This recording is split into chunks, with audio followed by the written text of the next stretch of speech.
paano ba tayo mag-package ng isda na ipapaship. So ayun mga boss, ipapakita ko sa inyo kung paano ako mag-package o magbalot ng mga isda na ipapaship natin. So una, ginagawa ko, dinudubli ko yung plastic niyan, parang ganito, para hindi magkaroon ng kanto yung ice bag. Ice bag ang gamit ko dyan, yung plastic lang ng yelo. Yan, tapos nilalagay ko yan sa ganitong Tupperware. So isa pa sa purpose kung bakit ko dinudubli yung ice bag is para mas matibay, para hindi sila basta-basta mabutas. So ayan, dito nailagay ko na yan sa Tupperware yung mga order nila.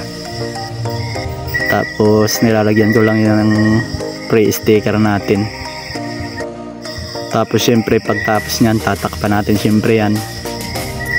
Tapos ibabalot ko yan sa insulation para hindi pumasok yung init. So itong insulation ang pinakang protection natin sa init nila sa biyahe.